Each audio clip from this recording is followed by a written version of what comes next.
नमस्कार दोस्तों, स्वागत है आपका आज के मुख्य समाचारों में। जी हां दोस्तों, आपको यहां पर देखने को मिलेंगी सुबह से लेकर शाम तक की तमाम बड़ी खबरें मुख्य समाचार ब्रेकिंग न्यूज अपडेट्स के रूप में।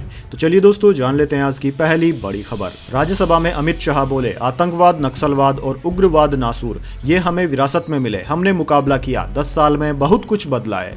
जी हां दोस्तों, बजट सत्र के 8वें दिन शुक्रवार को अमित शाह ने गृह मंत्रालय के कामकाज पर चर्चा का जवाब दिया। अमित शाह ने कहा कि चर्चा के दौरान कुछ उपयोगी सुझाव आए हैं, हमारी कमियों की ओर ध्यान दिलाया गया है, कुछ राजनीतिक टिप्पणियां भी की गई है, कुछ राजनीतिक आक्षेप भी लगाए गए हैं, सभी का संसदीय भाषा में जवाब देने का प्रयास करूंगा। अमित शाह ने कहा कि पिछले 10 साल में प्रधानमंत्री मोदी के कार्यकाल में बहुत कुछ बदला, आतंकवाद, नक्सलवाद और पूर्वोत्तर में उग्रवाद नासूर बने थे। हमें पिछली सरकार ने विरासत में इन्हें दिया था। 2014 में हमारी सरकार बनी तो हमने तीनों मोर्चों पर मुकाबला किया। जम्मू कश्मीर में आतंकी घटनाओं से हुई मौतों में 70% तक की कमी आई है। वहीं दोस्तों, गृह मंत्री ने कहा कि जम्मू कश्मीर में विपक्ष के 33 साल के शासनकाल में वहां सिनेमा हॉल ही नहीं खुले थे। हमने 2019 में आर्टिकल 370 हटाया। G20 की बैठक में दुनिया भर के राजनयिक वहां गए, हमने वहां सफलतापूर्वक चुनाव करवाए, एक गोली तक नहीं चली। चलिए दोस्तों, जान लेते हैं अगली बड़ी खबर। आरएसएस के मंच पर मनमोहन सिंह को श्रद्धांजलि, संघ ने मणिपुर के हालात पर चिंता जताई, कहा तमिलनाडु से भाषा विवाद मिलकर सुलझाएं। जी हां दोस्तों, राष्ट्रीय स्वयंसेवक संघ आरएसएस की 3 दिन की अखिल भारतीय प्रतिनिधि सभा शुक्रवार को बेंगलुरु में शुरू हुई। बैठक के शुरुआत में पूर्व प्रधानमंत्री डॉक्टर मनमोहन सिंह, तबला वादक जाकिर हुसैन, प्रतीश नंदी समेत संघ के दिवंगत कार्यकर्ताओं को श्रद्धांजलि दी गई। संघ के सह कार्यवाह मुकुंद सीआर ने मणिपुर की स्थिति को लेकर चिंता जताई। उन्होंने कहा कि मणिपुर बीते 20 महीनों से बुरे दौर से गुजर रहा है, लेकिन केंद्र सरकार के कुछ राजनीतिक और प्रशासनिक फैसलों के बाद अब उम्मीद की किरण नजर आ रही है। हालांकि राज्य में हालात सामान्य होने में अभी लंबा समय लगेगा।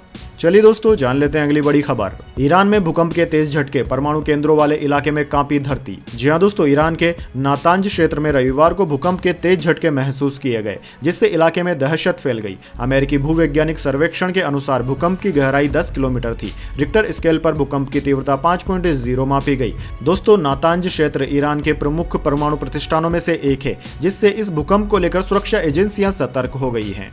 चलिए दोस्तों, जान लेते हैं अगली खबर। आम आदमी पार्टी ने सौरभ भारद्वाज को दिल्ली का प्रदेश अध्यक्ष बनाया, गोपाल राय की जगह लेंगे मनीष सिसोदिया पंजाब के प्रभारी नियुक्त। जी हां दोस्तों, दिल्ली विधानसभा चुनाव में हार के बाद आम आदमी पार्टी ने पार्टी में बड़े बदलाव किए हैं। पूर्व मंत्री सौरभ भारद्वाज को दिल्ली का नया प्रदेश अध्यक्ष बनाया गया है। वहीं दोस्तों, शुक्रवार को आम आदमी पार्टी के राष्ट्रीय संयोजक अरविंद केजरीवाल के घर पर पार्टी के राजनीतिक मामलों की कमेटी PSA की बैठक हुई, जिसमें यह फैसला लिया गया, सौरभ भारद्वाज पूर्व मंत्री गोपाल राय की जगह लेंगे। बैठक में दिल्ली समेत 2 राज्यों के प्रदेश अध्यक्ष और 4 राज्यों के नए प्रभारी नियुक्त किए गए हैं। महाराज मलिक जम्मू कश्मीर के नए प्रदेश अध्यक्ष होंगे। चलिए दोस्तों, जान लेते हैं अगली खबर। राबड़ी देवी बोली, नीतीश का दिमाग खराब, बेटे को CM बनाए। तेजस्वी यादव बोले, प्रधानमंत्री के लाडले ने राष्ट्रगान का अपमान किया, सिर्फ 22 मिनट चला सदन।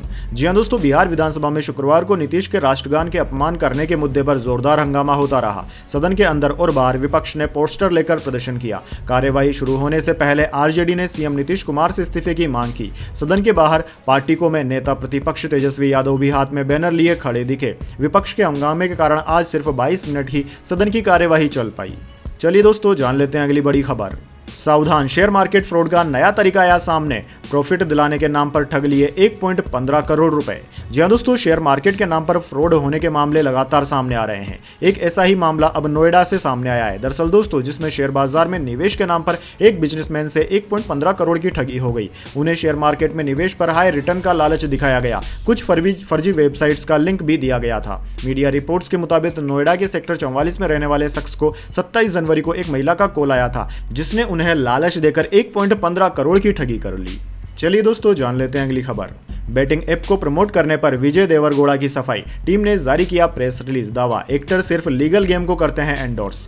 जी हां दोस्तों, एक्टर विजय देवरगोड़ा पर सट्टेबाजी ऐप प्रमोट करने के आरोप में तेलंगाना पुलिस ने केस दर्ज किया था। अब अभिनेता की टीम ने FIR पर प्रतिक्रिया दी है। टीम की तरफ से प्रेस रिलीज जारी कर दावा किया गया है कि एक्टर केवल लीगल ऑनलाइन गेम को एंडोर्स करते हैं, न कि अवैध सट्टेबाजी का। दरअसल दोस्तों, विजय की टीम का दावा है कि वो बस कुछ समय के लिए कंपनी के ब्रांड एम्बेसडर थे और केवल लीगल गेम का ही समर्थन करते थे। प्रेस रिलीज में कहा गया है कि पब्लिक और इससे जुड़ी सभी पार्टियों को बताया जाता है कि मिस्टर विजय देवरगोड़ा ने कंपनी के ब्रांड एम्बेसडर के तौर पर सीमित समय के लिए ऑफिशियली कॉन्ट्रैक्ट किया था। उनका एंडोर्समेंट केवल उन क्षेत्र और प्रदेशों तक ही सीमित था जहां ऑनलाइन स्किल बेस्ड गेमों को कानूनी रूप से अनुमति है।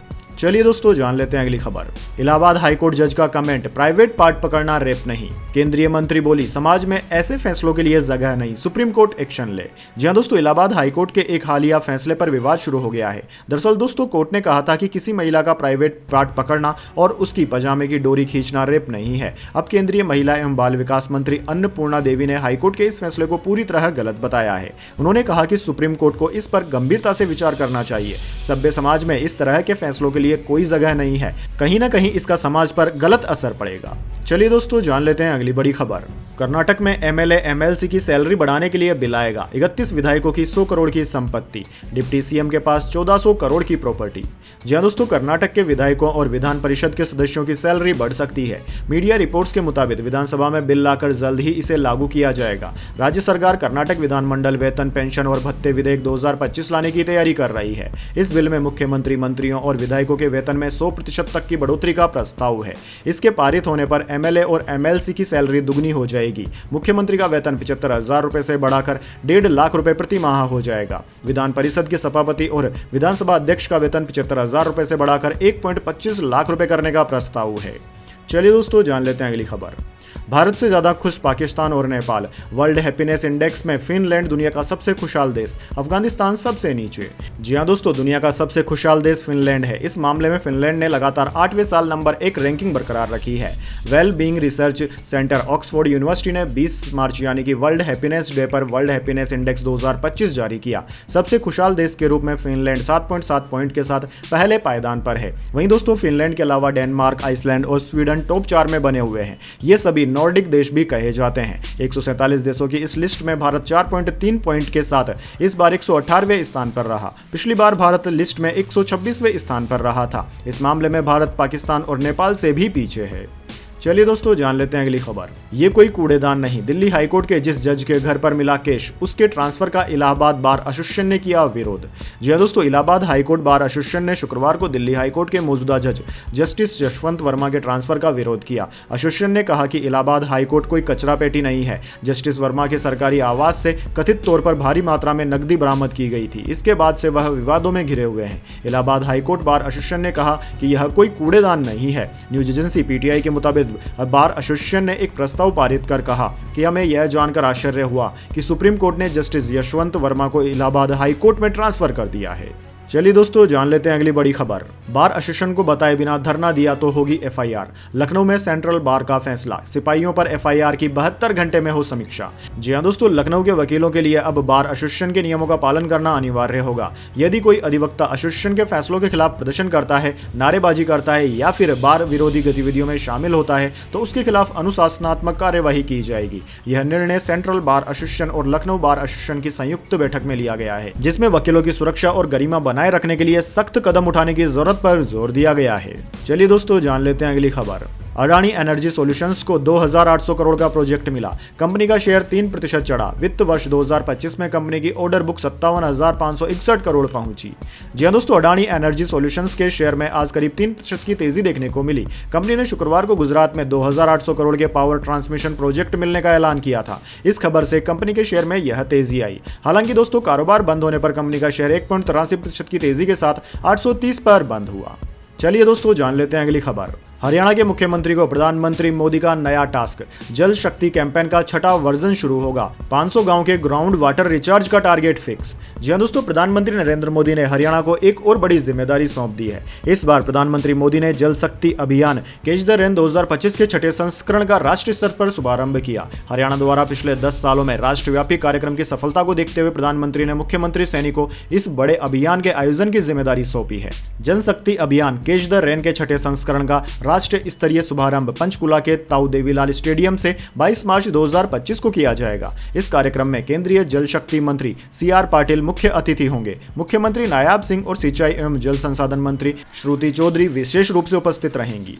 चलिए दोस्तों जान लेते हैं अगली बड़ी खबर। ट्रंप का शिक्षा विभाग को बंद करने का ऑर्डर। व्हाइट हाउस की रिपोर्ट, 8वीं क्लास के 70% स्टूडेंट ठीक से पढ़ भी नहीं पाते हैं।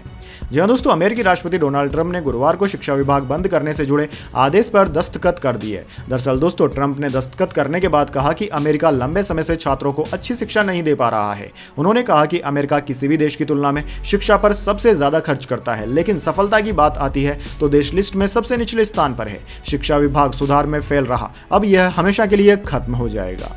चलिए दोस्तों, जान लेते हैं अगली खबर। मेरठ का सौरभ हत्याकांड, मुस्कान साहिल को पुलिस शिमला लेकर जाएगी। 54,000 में 15 दिन के लिए बुक की थी टैक्सी, फांसी की मांग करने वाली मां सौतेली। जी हाँ दोस्तों, यूपी के मेरठ में मर्चेंट नेवी अफसर सौरभ हत्याकांड में अब नए खुलासे हो रहे हैं। पुलिस जांच में पता चला है कि वारदात के बाद जो मां आरोपी मुस्कान को थाने पर लेकर गई थी और उसे फांसी देने की मांग कर रही थी, वह मुस्कान की सौतेली मां है। उसके पिता ने मुस्कान की मां की मौत के बाद उसकी मौसी कविता रस्तोगी से शादी की थी। इसके अलावा आरोपी साहिल की मां की मौत करीब 16 साल पहले हो चुकी है। उसके पिता नीरज ने भी दूसरी शादी कर ली थी। सौतेली मां से साहिल की नहीं बनती थी, इसलिए वह नानी के साथ रहता था। उसकी सौतेली मां नोएडा में रहती थी। सौरभ के 4 टुकड़े करने के बाद मुस्कान और साहिल ने 15 दिन के लिए मेरठ से टैक्सी बुक की थी। अब पुलिस दोनों आरोपियों को टैक्सी चालक को लेकर जल्द ही उत्तराखंड और हिमाचल प्रदेश जाएगी। जहां साहिल और मुस्कान रुके थे वहां जांच करेगी और लोगों से पूछताछ भी करेगी। दोस्तों, जाने अगली बड़ी खबर, लेकिन उससे पहले मेरी आपसे एक छोटी सी रिक्वेस्ट है। अगर दोस्तों आपको अभी तक हमारी न्यूज़ पसंद आई तो एक छोटा सा लाइक जरूर दे दीजिए, और अगर आपको पसंद नहीं आई है तो बेशक आप डिसलाइक भी कर सकते हैं। लेकिन दोस्तों, लाइक और डिसलाइक जरूर कीजिए, क्योंकि दोस्तों यही हमारी मेहनत का फल होता है और इसी से हमें पता चलता है कि आपको हमारी वीडियोस पसंद आ रही है या नहीं। तो चलिए दोस्तों, जान लेते हैं अगली बड़ी खबर। सेंसेक्स 557 अंक चढ़कर 76,905 पर बंद हुआ। निफ्टी 169 अंक चढ़ा। ऑयल एंड गैस और सरकारी बैंकों के शेयर में सबसे ज्यादा तेजी रही। जी हां दोस्तों, हफ्ते के आखिरी कारोबारी दिन यानी कि शुक्रवार को सेंसेक्स 557 अंक चढ़कर 76,905 के स्तर पर बंद हुआ। निफ्टी में भी 159 अंकों की तेजी रही। यह 23,350 के स्तर पर बंद हुआ। दोस्तों, आज सेंसेक्स के 30 शेयरों में से 25 में तेजी रही। सबसे ज्यादा एनटीपीसी 3.09%, बजाज फाइनेंस 2.62% और कोटक महिंद्रा बैंक 2.14% चढ़े। चलिए दोस्तों, जान लेते हैं अगली बड़ी खबर। ऑल टाइम हाई से 2,556 रुपए सस्ती हुई चांदी। 1 किलो की कीमत 97,844 रुपए पर। सोना 49 रुपए सस्ता होकर 88,457 पर आया। जी हां दोस्तों, हफ्ते के आखिरी कारोबारी दिन यानी कि शुक्रवार को सोने चांदी के दाम में गिरावट देखने को मिली। Indian bullion and jeweller association की वेबसाइट के अनुसार 10 ग्राम 24 कैरेट सोने का दाम 88,506 रुपए से 49 रुपए कम होकर 88,457 पर आ गया। कल गोल्ड की कीमत लगातार 5वें दिन ऑल टाइम हाई पर थी। वहीं दोस्तों, दूसरी ओर आज चांदी के भाव में भी कल के मुकाबले 548 रुपए की गिरावट रही। ये 97,844 रुपए प्रति किलोग्राम पर बिक रही है। चलिए दोस्तों, जान लेते हैं अगली बड़ी खबर। ओला के शेयर में 9% की तेजी। कंपनी ने सेल्स में गड़बड़ी के आरोपों को गलत बताया। कहा, हमारे खिलाफ कोई सरकारी जांच नहीं। जी हां दोस्तों, इलेक्ट्रिक 2 व्हीलर मेकर ओला इलेक्ट्रिक मोबिलिटी के शेयर में शुक्रवार करीब 9% की तेजी देखने को मिली। कारोबारी सेशन खत्म होने पर यह 4.27 रुपए बढ़कर 55.98 रुपए पर बंद हुआ। दरअसल दोस्तों, कंपनी ने व्हीकल रजिस्ट्रेशन और सेल्स में गड़बड़ी पर सरकारी जांच की बात को नकारा है। ओला के इस बयान के बाद ही कंपनी के शेयर में यह तेजी देखने को मिली। दरअसल दोस्तों, गुरुवार को कुछ मीडिया रिपोर्ट्स में दावा किया गया था कि ओला इलेक्ट्रिक भारी उद्योग मंत्रालय और सड़क परिवहन एवं राजमार्ग मंत्रालय की जांच के दायरे में है। दोनों मंत्रालयों ने कंपनी से जानकारी मांगी है। चलिए दोस्तों, जान लेते हैं अगली खबर। हसन नवाज के शतक से जीता पाकिस्तान। तीसरे टी20 मुकाबले में न्यूजीलैंड को 9 विकेट से हराया। सीरीज में 1-2 से वापसी की। जी हां दोस्तों, पाकिस्तान ने न्यूजीलैंड के खिलाफ 5 मैचों की टी20 सीरीज में वापसी कर ली है। टीम ने तीसरे मुकाबले में कीवियों को 9 विकेट से हरा दिया। इस जीत के बाद सीरीज का स्कोर 2-1 हो गया है। न्यूजीलैंड ने शुरुआती दोनों मुकाबले जीतकर 2-0 की बढ़त हासिल कर ली थी। ऑकलैंड में शुक्रवार को खेले गए मुकाबले में पाकिस्तान ने टॉस जीतकर गेंदबाजी करने का फैसला किया और न्यूजीलैंड को 19.5 ओवर में 204 रन पर ऑल आउट कर दिया। फिर 205 रन का टारगेट 16 ओवर में 1 विकेट पर ही हासिल कर लिया। पाकिस्तानी ओपनर हसन नवाज ने नाबाद 105 रनों की पारी खेली। चलिए दोस्तों, जान लेते हैं अगली बड़ी खबर। हरियाणा पंजाब के ओलंपियन हॉकी प्लेयर्स ने शादी की। हिसार की दुल्हन मॉडलिंग की शौकीन, जालंधर का दूल्हा पंजाब पुलिस में डीएसपी। जी हां दोस्तों, हरियाणा और पंजाब के 2 हॉकी ओलंपियन शादी के बंधन में बंध गए हैं। हिसार की रहने वाली वुमेन हॉकी टीम की डिफेंडर उदिता दुल्हन और जालंधर के रहने वाले हॉकी टीम के स्ट्राइकर मनदीप सिंह ने शुक्रवार सुबह जालंधर के मॉडल टाउन स्थित श्री गुरुद्वारा साहिब में लावा लिए यानी कि फेरे लिए। इस दौरान दोनों के परिवार और भारतीय हॉकी टीम के कई खिलाड़ी भी मौजूद रहे। दोनों की शादी सिख रीति रिवाज से हुई। एक दिन पहले मनदीप सिंह के घर पर प्री वेडिंग फंक्शन भी हुआ था। दोनों ने हरियाणवी पहनावे और हॉकी ड्रेस में फोटो क्लिक कराई। इसके साथ ही जागो कार्यक्रम का आयोजन भी किया गया। चलिए दोस्तों, जान लेते हैं अगली बड़ी खबर। भारतीय रिसर्चर बद्र खान को बड़ी राहत, डिपोर्टेशन पर रोक। अमेरिकी कोर्ट ने पक्ष में सुनाया फैसला। वकील बोले फिलिस्तीनी पत्नी के कारण निशाने पर। जी हां दोस्तों, अमेरिका में भारतीय रिसर्चर बद्र खान सूरी के डिपोर्टेशन यानी कि देश से निकाले जाने पर अमेरिकी अदालत ने रोक लगा दी है। वर्जीनिया कोर्ट की जज पैट्रिसिया टोलिवर गिल्स ने आदेश दिया कि सूरी को तब तक अमेरिका से नहीं निकाला जाएगा जब तक कि अदालत इससे जुड़े आदेश जारी नहीं करती। अमेरिका के इमिग्रेशन अधिकारियों ने सोमवार रात भारतीय छात्र बद्र खान सूरी को वर्जीनिया से गिरफ्तार किया था। दरअसल दोस्तों, सूरी पर अमेरिका में हमास के समर्थन में प्रोपोगेंडा फैलाने और संगठन से जुड़ी आतंकी से रिश्ता रखने का आरोप है। चलिए दोस्तों, जान लेते हैं अगली बड़ी खबर। टोल पर गलती से कटे हैं 2 बार पैसे तो सरकार ने 12.55 लाख मामलों में जारी किया रिफंड। आप भी कर सकते हैं शिकायत।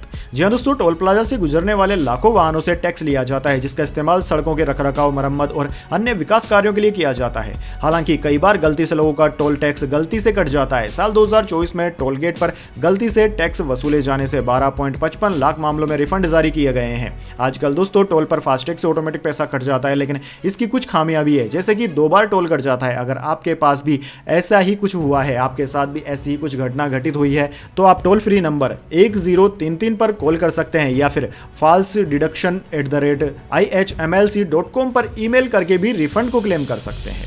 चलिए दोस्तों, जान लेते हैं अगली बड़ी खबर। टेस्ला ने अपने लगभग सभी साइबर ट्रक को वापस बुलाया। बाहरी पैनल ड्राइविंग के समय अलग हो सकता है, मॉडल का 8वां और सबसे बड़ा रिकॉल। जी हां दोस्तों, एलन मस्क की कंपनी टेस्ला ने अपने लगभग सभी साइबर ट्रक्स को वापस बुला लिया है। बाहरी पैनल में आई समस्या के कारण इन साइबर ट्रक्स को रिकॉल किया गया है। दरअसल दोस्तों, ये मॉडल का 8वां और सबसे बड़ा रिकॉल है। एलन मस्क की कंपनी की ओर से रिकॉल किए गए लगभग 46,000 व्हीकल्स में वे सभी मॉडल शामिल हैं जो 13 नवंबर 2023 से 27 फरवरी 2025 तक बनाए गए थे। साइबर ट्रक का पहली बार प्रोडक्शन 13 नवंबर 2023 को ही किया गया था। चलिए जान लेते हैं अगली बड़ी खबर। Air India 40 wide body aircraft खरीदेगी। बोइंग एयरबस से बातचीत। 2023 में 470 विमानों का ऑर्डर दिया था। जी हां दोस्तों, एयर इंडिया 30 से 40 वाइड बॉडी एयरक्राफ्ट खरीदने के लिए बोइंग और एयरबस से बातचीत कर रही है। डील 50 से ज्यादा विमानों के लिए भी हो सकती है। इसमें एयरबस A350 और बोइंग 777X मॉडल शामिल है। इस डील से एयर इंडिया के आधुनिकीकरण की योजना को मजबूती मिलेगी। दरअसल दोस्तों, रिपोर्ट्स के मुताबिक डील का फाइनल फ्रेमवर्क जून में होने वाले पेरिस एयर शो तक सामने आ सकता है। एयर इंडिया 2023 में पहले ही 470 विमानों का ऑर्डर दे चुकी है। इसके अलावा पिछले साल 100 एयरबस विमानों का ऑर्डर दिया था। हालांकि इनमें से ज्यादातर सिंगल आयल्ड विमान थे। नया सौदा वाइड बॉडी विमानों के लिए होगा। चलिए दोस्तों, जान लेते हैं अगली बड़ी खबर। कर्नाटक विधानसभा में मुस्लिम आरक्षण पर हुआ हंगामा। 18 बीजेपी विधायक 6 महीने के लिए सस्पेंड। सीएम समेत मंत्रियों विधायकों की सैलरी दुगनी हुई। जी दोस्तों, कर्नाटक विधानसभा में शुक्रवार को सरकारी ठेकों में मुस्लिमों को 4% आरक्षण देने के मामले में भाजपा विधायकों ने जमकर हंगामा किया। आर अशोक के नेतृत्व में भाजपा विधायकों ने आरक्षण बिल की कॉपी फाड़कर स्पीकर की ओर फेंक दी। इसके बाद स्पीकर यूटी खादर ने मार्शलों को बुलाकर हंगामा कर रहे विधायकों को सदन से बाहर करवा दिया। साथ ही भाजपा के 18 विधायकों को विधानसभा की कार्यवाही से 6 महीने के लिए सस्पेंड भी कर दिया है। दोस्तों, हंगामे के बीच सरकार ने मुख्यमंत्री, मंत्रियों और विधायकों की सैलरी 100% बढ़ाने का बिल भी पास कर दिया। तो दोस्तों, यह थी आज की तमाम बड़ी खबरें। इसके बाद दोस्तों बारी आती है आज के माइंड क्विज क्वेश्चन की। जी हां दोस्तों, एक आसान से सवाल का जवाब देकर आप जीत सकते हैं एक सरप्राइज गिफ्ट हमारे यूट्यूब चैनल की ओर से। तो दोस्तों, आज का सवाल आपकी स्क्रीन पर आ चुका है। भारत में हाईकोर्ट के जज को कौन हटा सकता है? जी हां दोस्तों, अगर आप जानते हैं कि हाईकोर्ट के जज को हटाने की प्रक्रिया क्या है या फिर ऐसा कौन सा व्यक्ति है जो कि हाईकोर्ट के जज को हटा सकता है, तो जल्दी से वह प्रक्रिया या फिर उस व्यक्ति का नाम उसमें लिख दीजिए। अगर दोस्तों आपका जवाब होता है एकदम सही और आप चल जाते हैं लकी विजेता के रूप में, तो आपको मिल सकता है एक सरप्राइज गिफ्ट हमारे यूट्यूब चैनल की ओर से। तो दोस्तों, जल्दी से अपना उत्तर कमेंट बॉक्स में लिख दीजिए, वीडियो को लाइक कर लीजिए और चैनल को सब्सक्राइब करके बेल आइकन भी दबा लीजिए। धन्यवाद। वंदे मातरम। जय हिंद, जय भारत।